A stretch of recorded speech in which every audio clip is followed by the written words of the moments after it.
अस्सलाम वालेकुम दोस्तों, अपनी नेक्स्ट वीडियो के साथ आपको वेलकम करता हूँ अपने इस चैनल में। उम्मीद है सब खैरियत से होंगे। तो चलते हैं आज की अपनी अहम न्यूज़ और इन्फॉर्मेशन की जानिब।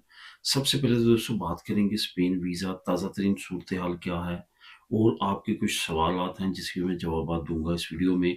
काफ़ी अहम अपडेट्स हैं जो आप लोगों के साथ शेयर करूंगा। उसके बाद नया यूरोपियन असाइलम पैक्ट और स्पेन असाइलम की क्या सूरत हाल है, इस पे बात करेंगे। काफ़ी दोस्तों के असाइलम से रिलेटेड क्वेश्चन भी आ रहे हैं और कुछ दोस्तों की कमेंट है कि असाइलम पे लाजमी तौर पे ताज़ा तीन मालूमात फराहम की जाएँ, तो इस पे बात करेंगे। उसके बाद स्पेन ड्राइवर लाइसेंस के नए इम्तहानात का आगाज़ होने वाला है। इस पे मैंने पहले भी बात की थी जब इस पे बात हो रही थी, लेकिन अब ये बाकायदा कानून बन चुका है और 1 अक्टूबर से इम्प्लीमेंट होने जा रहा है।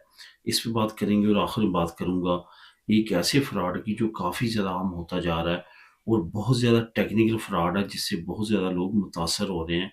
यानी कि उनकी बैंक की रकम को लूटा जा रहा है, क्योंकि इस तरह के जो फ्रॉड होते हैं उस पे बैंक भी रिस्पॉन्सिबल नहीं होता। इस वजह से बहुत ज़्यादा केयरफुल रहें। इस पे बात करूंगा वीडियो के आखिर में और इसकी डिटेल बताऊंगा कि आपने किस तरह बचना है। इसके बाद दोस्तों आपको वीडियो डिटेल्स की तरफ ले जाने से पहले बताता चलूँ कि कौन कौन से लिंक आपको मिलेंगे। एक तो लिंक आपको नया जो यूरोपियन असाइलम पैक्ट है, लिंक नंबर 2, लिंक नंबर 1, और लिंक नंबर 2 जो है वो स्पेन ड्राइवर लाइसेंस से रिलेटेड जो मालूमात हैं उसका लिंक नंबर 2 आपको मिल जाएगा। इन दोनों लिंक्स को आप खुद भी क्लिक करके रीड कर सकेंगे। तो सबसे पहले तो स्पेन वीज़ा ताज़ा तीन सूरत हाल की बात करते हैं और उसकी कुछ वजूहात जो हैं वो आपको बताता हूँ, जवाबात आपको बताता हूँ। कुछ ऐसी चीज़ें हैं जो कि कुछ वजूहात बनती हैं कुछ ऐसे कामों की जो कि हमसे ही सरजद होते हैं, और उसके रिजल्ट जो है वो फिर तमाम लोगों को जो है वो भुगतना पड़ते हैं। इस तरह की सिचुएशन सेम इस वक्त पाकिस्तान में स्पेन एम्बेसी की है। असल में वर्क वीज़ा हो या आपका फैमिली वीज़ा हो, इसमें एक चीज़ तो आपने मद्देनज़र रखनी है और प्रोसेस शुरू करने से पहले ही सोच लेना है। अगर आपकी सिर्फ वाइफ या हस्बैंड बुलाने के लिए वो इसमें जो है वो मुस्तस्नी होंगे, वो शामिल नहीं होंगे।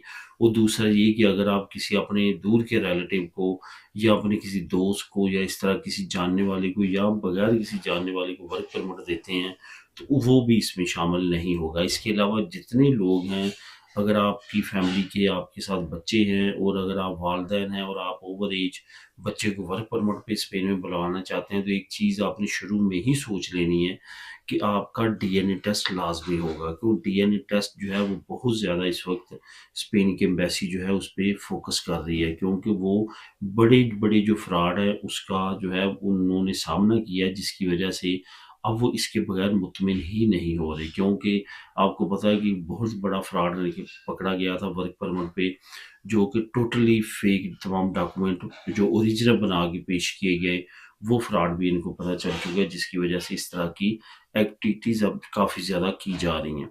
इसके बाद आपके काफ़ी क्वेश्चन आते हैं कि हमारी जो फाइल है वो ही वहाँ पे फाउंड नहीं हो रही। जब हम स्टेटस चेक करते हैं तो वहाँ पे फाइल नहीं मिल रही, और टाइम कितना हो चुका है, साल से ऊपर हो चुका है। तो इसका मतलब है कि आपकी फाइल जो है वो या तो टीसीएस वालों ने गुम की है, और अगर टीसीएस वालों ने नहीं की तो फिर टीसीएस वाले आपको वो रसीद दिखा दें जो उन्होंने सबमिट की थी जब आपकी फाइल एम्बेसी में, तो उस वक्त उनको दी गई थी।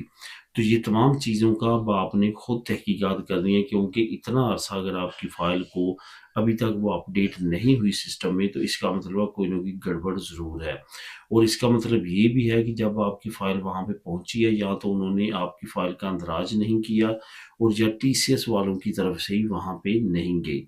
तो इसका सद्देबाब कैसे किया जा सकता है? इसका यही है कि आप टीसीएस वालों से दोबारा इसके बारे में पूछें, और उसकी अगर वो कहते हैं जी हमने सबमिट कर दी है, तो उसका प्रूफ उनसे मांगें कि हमें दें जो आपने वहाँ पे सबमिट करवाई थी, तो आपको जो वहाँ पे रसीद मिली थी वो हमें मुहैया करें, ताकि हमें यकीन हो कि आपने हमारी फाइल को सबमिट किया है। और आप एक चीज़ और बहुत ज़्यादा ज़रूरी है जो कि आपने ज़हन में रखनी है, कि जो टाइम पीरियड है वो हर फैमिली का, हर एक इंडिविजुअल का जो है वो डिफरेंट हो सकता है। हर एक के सर्कमस्टेंसेस एक जैसे नहीं हो सकते। हर एक के बच्चों की उम्रों का, डीएनए का, बाकी चीज़ों का तमाम प्रोसेस एक जैसा नहीं हो सकता। बाज़ फैमिली के किसी एक डॉक्यूमेंट में गलती निकल आती है वो उनकी वेरिफिकेशन में लग जाते हैं, तो उनका टाइम ज़्यादा लग सकता है। एक फैमिली के डॉक्यूमेंट सीधे-सीधे हैं, वो आपसे बाद में आती है और सब फाइल सबमिट करवाती है, वीज़ा लेती है और वो अप्लाई कर जाते हैं।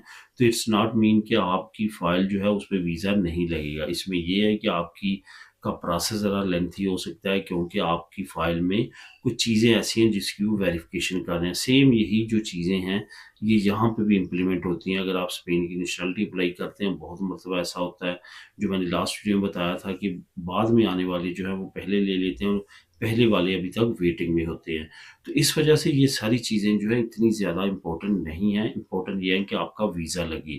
तो इस वजह से जो बहुत सारी चीज़ें आपने ज़हन में रखनी है, वो उनमें से ये ख़ास-ख़ास चीज़ें जो मैंने बताई हैं, ये आपने लाज़मी तौर पे करनी है। अगर आपकी फ़ाइल बहुत ज़्यादा लेट हो रही है, तो इसके पीछे आपने तहकीकात करनी है और अपनी फ़ाइल की तमाम जाँच-पड़ताल करनी है, ताकि आपको मज़ीद वेट ना करना पड़े। अब दोस्तों बात करते हैं नए यूरोपियन असाइलम पैक्ट की। इस पे हमने काफ़ी अर्सा पहले बात की थी, लेकिन इसमें काफ़ी स्टेट जो यूरोपीय यूनियन थी, वो इसकी मुखालफ थी। असल में ये यूरोपियन असाइलम पैक्ट क्या है और डबलिन पैक्ट इससे पहले जो राइज है वो क्या है। डबलिन पैक्ट ये है, वो कहता है कि जो भी इमिग्रेंट जिस मुल्क में भी इंटर होता है फर्स्ट टाइम यूरोपीय यूनियन में, उस पे वाजिब है कि वो वहीं रहेगा, वहीं असाइलम अप्लाई करेगा। और अगर वो वहाँ पे असाइलम अप्लाई कर देता है और रिजेक्ट हो जाता है, या असाइलम अप्लाई के दौरान ही किसी और यूरोपीय मुल्क में जाके असाइलम अप्लाई करना चाहता है, तो नहीं होगा, ना ही उसे वहाँ पे स्टे मिलेगा। तो इस वजह से ये है डबलिन एग्रीमेंट, जो कि पहले राइज है, जो अभी भी राइज है। लेकिन अभी जो नया असाइलम पैक्ट राइज होने जा रहा है 2026 की, जो नीचे मैं आपको लिंक प्रोवाइड कर रहा हूँ, वहाँ पे भी आप तमाम डिटेल पढ़ सकते हैं। 2026 में उसमें ये होगा कि तमाम स्टेट पे जो इमिग्रेंट आ रहे हैं किसी एक मुल्क में, वो तकसीम होंगे नंबरिंग के हिसाब से। अब आखिरकार इस पे काफ़ी ज़्यादा एग्रीमेंट्स होने के बाद अब 2026 में ये इम्प्लीमेंट होने जा रहा है। कुछ दोस्तों की तरफ से स्पेन के बारे में पूछा गया कि वहाँ पे असाइलम की हालत क्या है, या हम असाइलम अप्लाई करें तो क्या चांसेस हैं। ये याद रखें कि अब जर्मनी 2 नंबर पे चला गया है, नंबर 1 पे स्पेन चला गया है। स्पेन जो है वो सबसे ज़्यादा असाइलम अब यहाँ पे अप्लाई होते हैं, लेकिन अनफॉर्चुनेटली असाइलम पास होने की रेशो जो है वो इंतहाई कम है।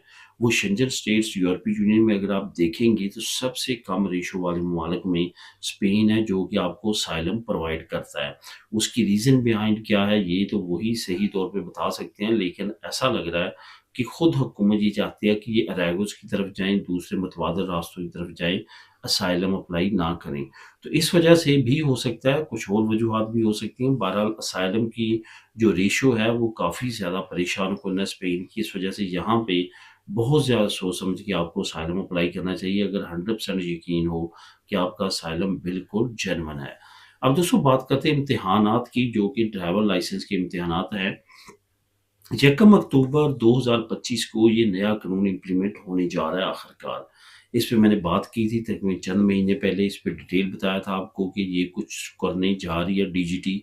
आखिरकार उन्होंने बिल मंजूर करवाने के बाद इसको इम्प्लीमेंट करने की भी ऐलानात कर दिए हैं। 1 अक्टूबर 2025 को नए इम्तिहानात ड्राइवर लाइसेंस थ्योरी के शुरू हो जाएंगे। इसमें क्या है, पहले आपने देखा होगा कि आपके क्वेश्चन है 30, वो आपने पास करने हैं, जिसमें 10% तक आपको गलती की गुंजाइश है। बाकी आपने जो पास करने हैं तभी आप पास होंगे, यानी कि 3 अगर क्वेश्चन आपके गलत हैं तो कोई प्रॉब्लम नहीं है। अगर आपके 4 गलत हो जाते हैं तो आप थ्योरी से फेल हो जाएंगे। अभी भी वही तरीकाकार हुआ, लेकिन उन्होंने पहले थ्योरी के जो एग्ज़ाम थे, जो मल्टीपल चॉइस क्वेश्चन थे, ऊपर क्वेश्चन और नीचे आपको 2-3 जवाबात, उनमें से एक करेक्ट होता था। अब उन्होंने आपको वीडियो भी दिखाया करनी है। नई टेक्नोलॉजी का भी इस्तेमाल करने जा रही है डीजीटी। तो अब ये आपको वीडियो भी दिखाया करेगी, एक रोड की वीडियो होगी, वहाँ पे गाड़ियाँ चल रही हैं, वहाँ पे कुछ सिचुएशन कॉम्प्लिकेटेड पैदा की जा रही है और वहाँ पे आपसे क्वेश्चन पूछा जाएगा, इस सिचुएशन में आप क्या करेंगे? उसका आपने आंसर देना है। और ये नया तरीकाकार जो है 1 अक्टूबर से राइज हो जाएगा। इसका मज़ीद डिटेल आप नीचे लिंक नंबर 2 को क्लिक करके खुद भी रीड कर सकते हैं। अब दोस्तों आखिर में बात करते हैं फ्रॉड की। मुख्तलिफ तरीकों से फ्रॉड हो रहा है और आपका वो मोबाइल पे डाटा भेजने की कोशिश की जाती है, जिसमें आपकी बैंक की ऐप भी होती है, जिसमें आपके ज़रूरी अहम पासवर्ड, आपके यूज़र नेम्स होते हैं। होता क्या है कि आपकी मेल पे एक मेल आती है कि अलकंपो, लिडल, मर्काडोना हर बंदा खरीदारी करता है, हर बंदे के पास जो है उनके कार्ड्स हैं, हर बंदे ने अपने ईमेल रजिस्टर्ड करवाए हुए हैं, तो वो किस जैसे-तैसे करके ईमेल तो उनके पास पहुँच जाता है।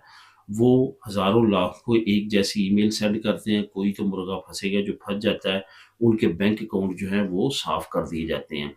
करते क्या है कि हमारा अफ़ेयर तो चल रहा है, ठीक है? आपने इस लिंक को क्लिक करना है और अपना अंदराज कर लेना है। आपको हम इतने यूरो का डिस्काउंट देंगे। उसमें यूरो 40 भी लिखे हो सकते हैं, 20 भी लिखे हो सकते हैं। यूरो इतने लिखे होते हैं कि आप भी बिलीव करेंगे ये सच ही है। बहुत सारे लोग जो हैं वो क्योंकि शॉपिंग तो हर कोई करता है, वो उस लिंक को क्लिक कर लेते हैं। जैसे वो लिंक को क्लिक करना है, उन्होंने आपके तमाम मोबाइल का डाटा हैक कर लेना है और तमाम पासवर्ड, यूज़र नेम उनके पास पहुँच जाने हैं। उसके बाद वो आपकी एप्लीकेशंस को इस्तेमाल कर सकते हैं। उनके पास बहुत ज़्यादा सॉफ्टवेयर है जो बिल्कुल रियल की तरह काम करते हैं और इस तरह से आपके अकाउंट का सफाया कर सकते हैं। हमेशा अपने यूज़र नेम और पासवर्ड को बचाना है, तो तभी आप जो है महफूज रह सकते हैं। इस तरह का कोई भी लिंक हो उसको बिल्कुल भी आपने क्लिक कर नहीं करना, बेशक व्हाट्सएप पे आए या ईमेल पे आए। तो दोस्तों ये थी आज की अहम न्यूज़ और इन्फॉर्मेशन। नेक्स्ट वीडियो में नई अपडेट्स के साथ। अल्लाह हाफिज़।